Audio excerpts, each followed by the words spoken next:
Hello viewers, you are welcome to my YouTube channel. This is Chemistry Hangout. I want us to be very attentive today, and I want us to please watch this video to the end because it will actually explain a whole lot of things. Very quickly this morning, we are going to be looking at a detailed way to actually write the electronic configuration of an atom, or we can say we'll be looking at a detailed way of describing an electron in an atom. And that will lead us to the topic for today, which says quantum number. Quantum number. Quantum number.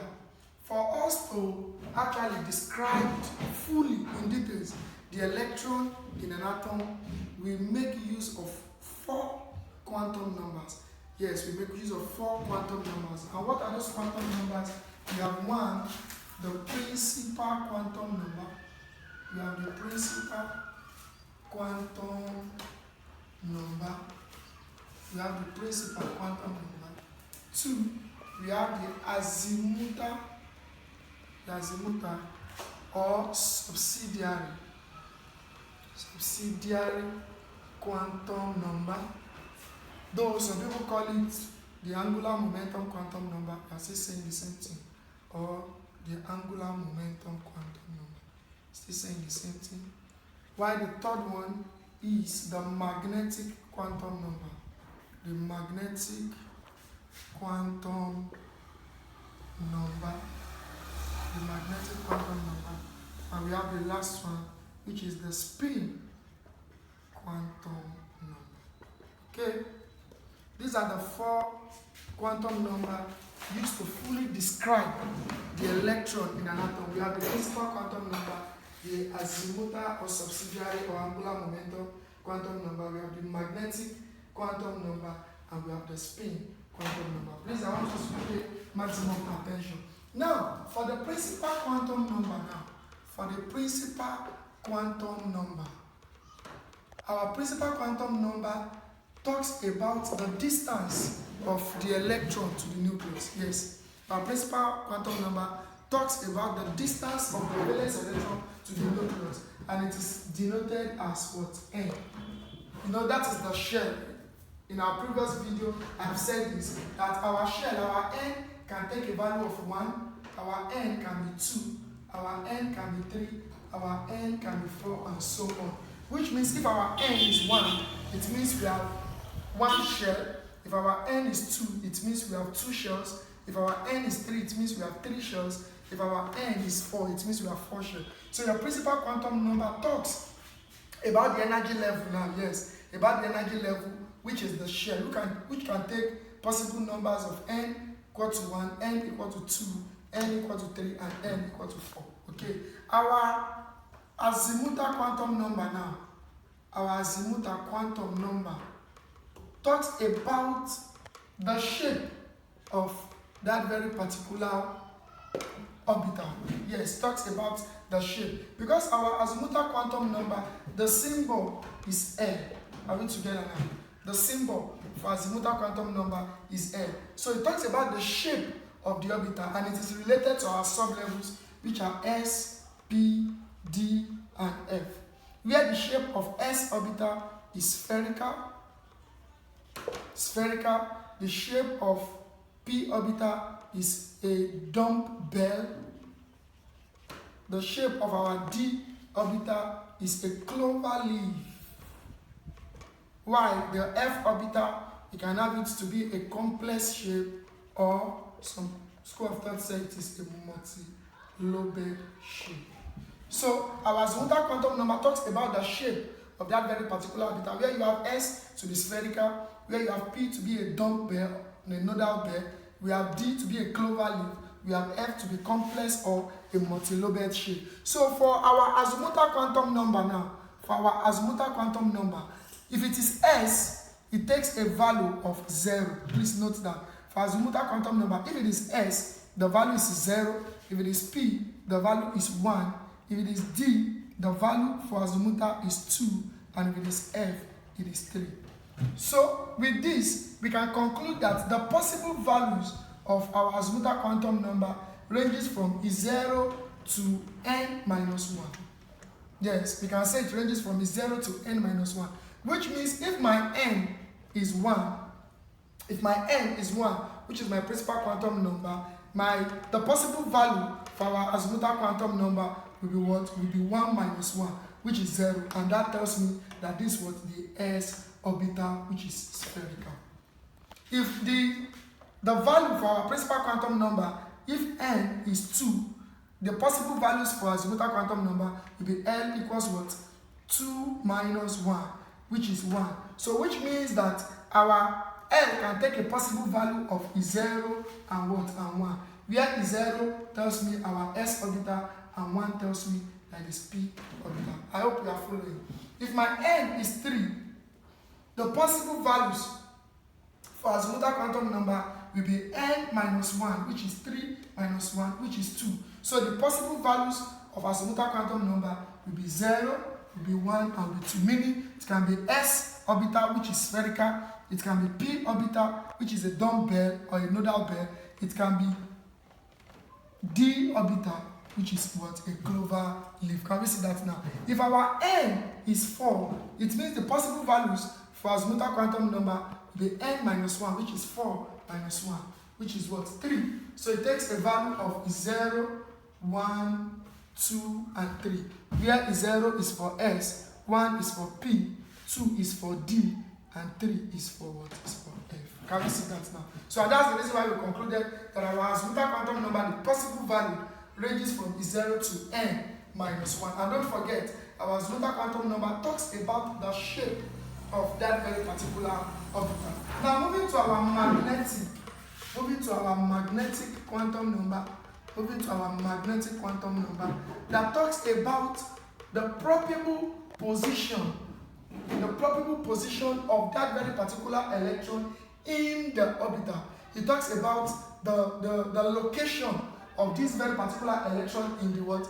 In the orbital. And the value ranges from minus L to L, where the symbol for this is what? ML. That's the symbol for our magnetic quantum number. That's the symbol. What am I trying to say? For magnetic quantum number, if I have S, it has only one sublevel, and the value is what? 0. Can we see that? If I have P, don't forget that P here is what? Is 1. And we said for our magnetic quantum number, it ranges from minus L to L. So, which means that for my P, it will range from this 1. So it will range from minus 1 to 1, because it has 3 sublevels, which is what? Minus 1, 0, and what? And 1. You can see that now. If it is D, it has 5 sublevels. Our D is 2, and we say it ranges from minus L to L. So this becomes minus 2, minus 1, 0, 1, and 2. And if I have my F, which is 3, it ranges from minus 3 to 3. So it has 7 sublevels. So we have 1, 2, 3, 4, 5, 6, 7. It ranges from minus 3, minus 3, minus 2, minus 1, 0, 1, 2, and 3. Can we see that? So this your magnetic quantum number can tell you the location of electron. Don't forget, our orbital can hold the maximum number of 2 electrons. So this very particular magnetic quantum number tells you the location of that very particular electron in the orbital. Don't forget what our orbital is. It's a place where finding an electron is very, very high. So our magnetic quantum number tells us where that very particular electron is. That's it. Going to do some examples so that we can know how to identify those 4 quantum numbers. And the last one is our spin quantum number. Our spin quantum number with the symbol ms, our spin quantum number. And that one has 2 possible values, which is plus half and minus half. How do you know it is plus half? Because if it is a spin up, can you see that? If it is a spin up, it is what? Plus half. But if it is a spin down, it is minus half. And that is what your Pauli exclusion principle is saying, that no 2 electrons can have the same values for all 4 quantum number. Meaning it's possible for your principal quantum number, azimuthal quantum number, and your magnetic quantum number to be the same, but your spin quantum number can never be the same. So note that for spin quantum number, if it is a spin up, it is plus half, and if it is a spin down, it is what? Minus half. So having known this now, let us now see how to identify. How do we identify those atoms using those 4 quantum numbers? Let's say, for example, I have carbon, which is 1s2, 2s2, and 2p2. Please, if you don't understand this, you can check the previous video. We have explained this in details. Okay, now I want to identify my n now, which is the principal quantum number. How do I identify my n? Check the last orbital, the number you have in the last orbital gives you your n, which is what? Which is 2. So my n here, which is my principal quantum number, is 2 for this. We will see that now. Then for my L, which is my azimuthal quantum number. Don't forget, what is the orbital here? Orbital here is p. And we said if it is x, it is 0. If it is p, it is 1. So my azimuthal quantum number here is 1. So this one tells us that it is p orbital, which is a dumbbell. Can we see that? What is our ml? Our ml. Don't forget, our ml tells us the location of that very particular electron. And we said if it is p, it ranges from -1 to 1. So if it is p, we have 1, 2, 3. Where it ranges from -1, 0, and 1. Can we see that now? And we have how many electrons in the p? We have 2. So we fill it, you know, obeying Ohm's rule. We have 1 and we have 2. So that very particular electron falls in which orbital? 0. So our ml is 0. Can we see that? Then our ms now. Our ms, which is our spin quantum number.